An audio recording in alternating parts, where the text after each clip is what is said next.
जय हिंद। तो आज हम बात करने वाले हैं एयरफोर्स अक्स ग्रुप मैथ का सिलेबस और क्या स्ट्रेटजी रहने वाली है कि एग्ज़ाम में जो मैक्सिमम स्कोर कैसे करें या कितने क्वेश्चन अटेम्प्ट करें या जो है कौन से क्वेश्चन हार्ड होते हैं, कौन से छोड़ने होते हैं, कौन से करने होते हैं, इन सभी टॉपिक से आज हम बात करने वाले हैं। तो सबसे पहली बात आती है कि एयरफोर्स अक्स ग्रुप का पेपर का लेवल जो कैसा था। तो लेवल में आपको बता दूं, लेवल जो रहता है वो रहता है ईजी टू मॉडरेट। हार्ड नहीं रहता है एयरफोर्स का पेपर। सिर्फ 3 से 4 क्वेश्चन आपको हार्ड लगेंगे, थोड़ा हार्ड नहीं हो तो वो लेंथी होता है, लेकिन आप उनको हार्ड मान सकते हैं। तो उनको क्या होता है, उनको छोड़ना, स्किप करना होता है। और आपको जो है 17 से 19 क्वेश्चन आप सब कर सकते हो, इजी टू मॉडरेट रहते हैं। इनमें जो है 8 से 9 क्वेश्चन आपको 1 लाइनर 2 लाइनर के फॉर्म में दिखेंगे और 8-9 क्वेश्चन जो आपको या 3 या 4 लाइन में सॉल्व होने वाले दिखेंगे। तो हम बात करने वाले कि इंपॉर्टेंट टॉपिक कौन से हैं, मैक्सिमम स्कोर कैसे करें या 18 प्लस स्कोर कैसे, 18 क्वेश्चन एयरफोर्स में कैसे सही करें, इंपॉर्टेंट टॉपिक कौन से हैं, स्पीड कैसे अप करें और मैक्सिमम स्कोर और मैथ की स्ट्रेटजी जो क्या रहने वाली है। तो आज हम इन सभी टॉपिक पे बात करने वाले। तो हम सबसे पहले बात करेंगे कि इम्पोर्टेंट वो कौन कौन से टॉपिक है जिससे क्वेश्चन हर बार आता है वो इजी है। आज हम सबसे पहले उसी पे बात करेंगे।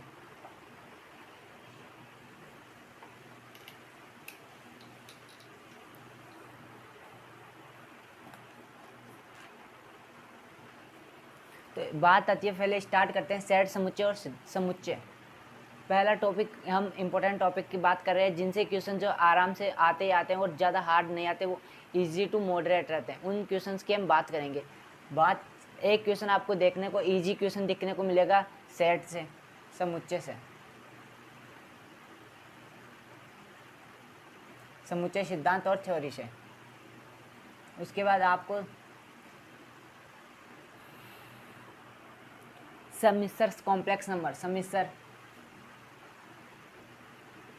संख्या, इससे आपको 2 क्वेश्चन जो देखने को मिलेंगे जिसमें एक क्वेश्चन रहेगा 2 से 3 लाइन का और एक रहेगा जो 5 लाइन में आपको सॉल्व करना होगा। लेकिन आप अगर इनकी प्रैक्टिस करेंगे तो वो लगभग 30 से 40 सेकंड में हो जाएगा। फिर बात फोर्थ आएगा श्रेणी, सीरीज और श्रेणी का क्वेश्चन, जो आपको अनुक्रम और श्रेणी का क्वेश्चन आपको थोड़ा सा मॉडरेट देखने को मिल सकता है, इजी बिल्कुल नहीं आएगा। ये एक टॉपिक है जिससे आपको ज़्यादा मैक्सिमम इस से क्वेश्चन जो है स्किप होता है। उसके बाद आती है द्विघात समीकरण। समीकरण का क्वेश्चन आपको दिया गया, द्विघात समीकरण। ये एक टॉपिक है जिसका एक क्वेश्चन या 2 क्वेश्चन मैक्सिमम हमेशा एक होता है और कभी कभार 2 क्वेश्चन भी आपको देखने को मिल सकते हैं। ये टॉपिक जो इससे डायरेक्ट मूल दिया गया होगा, या तो उससे समीकरण पूछेगा या समीकरण दे के मूल दे के समीकरण बनवाएगा। तो ये तो वैसे भी हार्ड टॉपिक नहीं है, घुमा फिरा नहीं सकता, इसमें सीधा सा क्वेश्चन बनता है। फिर 4th नंबर टॉपिक आता है द्विघात परमेय बाइनरी नंबर। तो इससे हमेशा आपको एक क्वेश्चन देखने को मिलेगा, वो भी डायरेक्ट जो जिसमें आर वा पद पूछेगा या एन वा पद पूछेगा, जिसमें आर का मान या तो दे दिया होगा या आपको आर का मान निकालना होगा। तो ये मैं बोलूँगा ये क्वेश्चन बहुत ज़्यादा हार्ड नहीं है, द्विपद परमेय। अगर आप इन टॉपिक को करते हो तो मैं गारंटी के साथ बोलता हूँ आप 15 प्लस स्कोर या 18 प्लस स्कोर आराम से करेंगे। वो भी बहुत ज़्यादा हार्ड नहीं है, ये इजी टॉपिक है। अगर नहीं करें तो फिर आके बताना, लेकिन आपको ये पढ़ना पड़ेगा पहले। ये टॉपिक आपको करने पड़ेंगे, ये इजी टॉपिक है, ये बहुत ज़्यादा हार्ड। लघु गुणक लॉग, आप बताओ क्या लघु गुणक लॉग हार्ड है? इसके एक क्वेश्चन और एक क्वेश्चन आराम को आपको देखने को मिलेगा। क्या लॉग हार्ड है? इसमें सिर्फ 5 प्रॉपर्टी है जिससे क्वेश्चन बनते हैं डायरेक्ट। उसके बाद नेक्स्ट टॉपिक है समुच्चय है, समिश्र कॉम्प्लेक्स नंबर है, द्विघात समीकरण, द्विपद परमेय बाइनरी नंबर और लघु गुणक है। ये 5 टॉपिक तो ये हैं जिनमें से आपको 5 से 7 क्वेश्चन देखने को मिलेंगे। पर इनमें से कौन सा टॉपिक है जो आपको हार्ड लगता है? मैक्सिमम 3 से 4 लाइन में हर टॉपिक हल होने वाला है, लेकिन बात यह शर्त यह है कि आपको 2 से 3 बार हर टॉपिक की प्रैक्टिस करनी होगी पहले। और बहुत ज़्यादा हार्ड लेवल के क्वेश्चन आपको नहीं लगाने हैं, पहले बता दूं।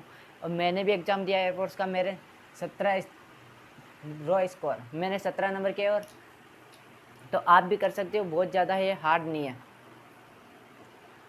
आव्यू, मैट्रिक्स और सारणिक, डिटर्मिनर और मैट्रिक्स से, आव्यू से 3 और 4 क्वेश्चन, आव्यू व सारणिक, 6 नंबर टॉपिक है। इससे आपको 3 से 4 क्वेश्चन देखने को मिलेंगे। ये इसमें ज़्यादा पूछेगा, आव्यू का कम रहेगा, सारणिक का ज़्यादा रहेगा क्वेश्चन। आव्यू का कभी कभार एक रहता है या कभी कभार रहता नहीं, लेकिन सारणिक के 3 क्वेश्चन आपको देखने को मिले। इसमें जो ये क्या करेगा, इसमें आपको मान पूछेगा, सारणिक 2 सारणिक दे देगा, एक अक्ष दे देगा और एक सारणिक दे देगा XYZ की, उसके साथ तीसरी दे देगा इक्वल्स टू में करके, ये दोनों बराबर, तो इसका एक सारणिक ज्ञात कीजिए, या फिर सारणिक दिया गया होगा यह अनुत्क्रमणीय है तो अक्ष का मान ज्ञात कीजिए। तो ऐसा करके आपको 3 से 4 क्वेश्चन इसके दिखेंगे। ये बहुत ज़्यादा हार्ड टॉपिक नहीं है, लेकिन ये टाइम टेकिंग क्वेश्चन है। ये सारणिक के क्वेश्चन जो टाइम लेते कि आप अगर 3x3 मल्टीपल की जो आपको क्रम के आव्यूह सारणिक दे देता है वो, तो उसका मान निकालने में आपको टाइम लग सकता है। ये टाइम टेकिंग क्वेश्चन है, लेकिन ये ईजी है, तो इसकी आपको स्पीड आनी चाहिए। फिर आता है इन्वर्स ट्रिग्नोमेट्री, प्रतिलोम त्रिकोणमिति।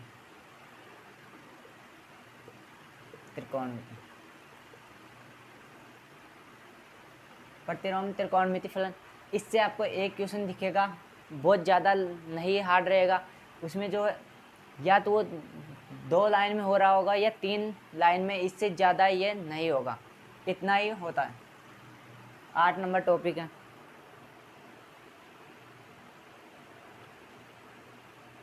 सीमा सतत अवकलनीयता। सीमा सतत व अवकलनीयता,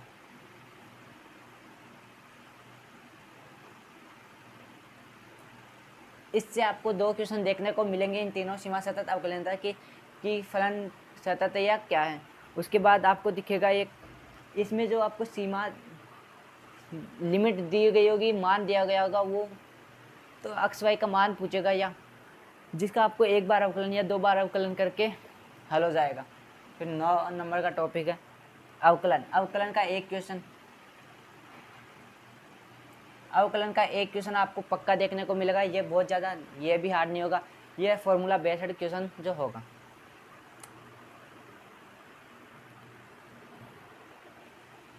ये मैं इम्पोर्टेंट और जो इजी टॉपिक है वो बता रहा हूँ, जिसमें से कि आपको आसानी से 15 से 18 क्वेश्चन आप कर सको, जिसमें 5 टॉपिक हो गए। इसके बाद छठा आव्यूह और सारणिक हो जाएगा, प्रतिलोम इन्वर्स ट्रिग्नोमेट्री हो जाएगा, सीमा सतत अवकलनीयता अवकलन हो जाएगा, और हो जाएगा त्रिकोणमिति। त्रिकोणमिति का 1 से 2 क्वेश्चन आएंगे, लेकिन एक थोड़ा लेंथ हार्ड टफ होगा और एक ईजी होगा त्रिकोणमिति का।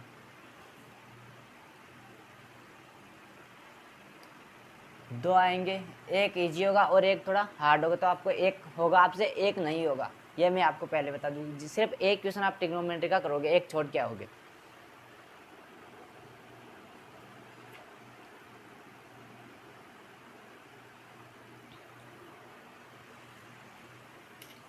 दस टॉपिक्स से आपके 12 क्वेश्चन आपको ये देखने को मिलेंगे। अगर नहीं मिले तो आप कमेंट करके एग्ज़ाम के बाद में बताना, ये वीडियो सेव कर लो। अगर आपको इसमें इन 10 टॉपिक से 12 क्वेश्चन नहीं मिले तो फिर आप आके कमेंट कर सकते हो।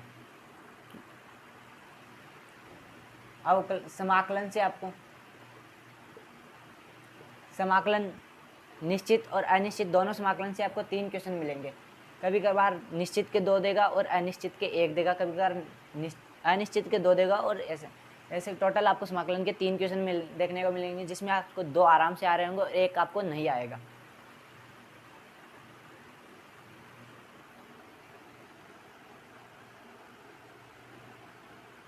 अवकल समीकरण से आपको 1 क्वेश्चन मिलेगा।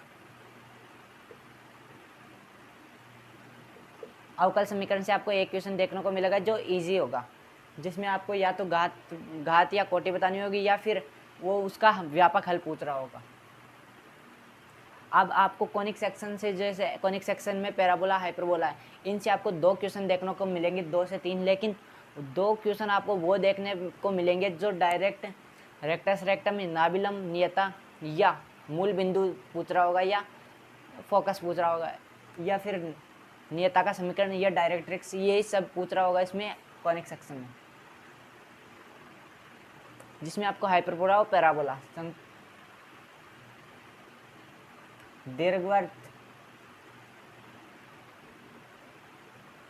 और प्रवलय, इनसे आपको 3 क्वेश्चन मिलेंगे, लेकिन जो बहुत ही इजी टॉपिक, जो आपको डायरेक्ट फॉर्मूला बेस्ड मिलेंगे, मतलब 1 लाइनर 2 लाइनर के फॉर्म में ये होंगे। उसके बाद जो एक आपको क्वेश्चन दिखेगा क्रमचय संचय के साथ, क्रमचय संचय, ये क्वेश्चन भी इजी रहेगा, मॉडरेट रहेगा, लेकिन इजी और मॉडरेट हार्ड नहीं होगा। उसके बाद 15वां टॉपिक है प्रायिकता, प्रोबेबिलिटी। ये यहाँ से एक क्वेश्चन मिलेगा, ये कभी कभार आपको हार्ड देखने को मिल सकता है, ये इजी नहीं होगा, मॉडरेट हमेशा रहेगा। तो इन 15 टॉपिक से आपको 15 से 18 क्वेश्चन के बीच देखने को मिलेंगे। अगर आप ये 15 टॉपिक करते हो तो यकीन मानो आप 15 प्लस स्कोर हमेशा करोगे। लेकिन बशर्त क्या है, इन 15 टॉपिक को आपको 2 बार या 3 बार जो रिवीजन करना है, बहुत ज़्यादा हार्ड लेवल तक नहीं जाना है। फॉर्मूला इनका कंसेप्ट आपको क्लियर होना चाहिए और प्रैक्टिस करनी है ज़्यादा से ज़्यादा। प्रैक्टिस में आपको अलग अलग क्वेश्चन नहीं लगाने बार बार, सेम क्वेश्चन आपको 2 से 3 बार लगाना है, जिससे क्या होगा कि आपके वो पता चलेगा कि सेम क्वेश्चन लगाएं कि ये क्वेश्चन अगर इस टाइप का क्वेश्चन होगा तो हम आप कैसे माइंड में कर सकते हो उसको। अगर हम अलग अलग क्वेश्चन लगाएंगे रोज़ या बार बार में हम अलग अलग क्वेश्चन करते हैं, उससे क्या होता है हम फिर से उसी कंसेप्ट में फंस जाते हैं कि वो कैसे हो रहा है। लेकिन अगर सेम क्वेश्चन को हम दो बार करते हैं तो हमारे माइंड में जो वो कंसेप्ट है वो क्लियर होता है। तो इसलिए मैक्सिमम आपको ज़्यादा से ज़्यादा क्वेश्चन नहीं लगाने हैं। एक टॉपिक के 40 से 50 क्वेश्चन लगाइए, उन्हीं 40 से 50 क्वेश्चन टॉपिक को आप 2 बार लगाइए तो वो ज़्यादा बेटर रहेगा। इससे कि अगर आप 100 क्वेश्चन को एक बार लगा रहे हो तो उससे ज़्यादा बेटर ये रहेगा मेरे हिसाब से। मैं हमेशा यही करता हूँ और आपको भी यही करने को बोलूँगा कि क्वेश्चन 50 से 60 लगाइए एक टॉपिक के, लेकिन उनको 2 से 3 बार लगाइए। वो उससे ज़्यादा फ़ायदेमंद रहेगा कि 100 क्वेश्चन एक बार लगाए या 4 किताब एक बार लगाए और एक किताब 4 बार लगाइए, वो सेम है। तो इससे अच्छा है कि एक किताब को 4 बार कीजिए, जिससे क्या होगा आपको कंसेप्ट मजबूत होंगे। तो ये थी आज की स्ट्रेटजी। तो आपको कैसी लगी, क्या ये सही है मैं बताया या फिर कितना सही है, तो आप ये कमेंट करके बताएंगे।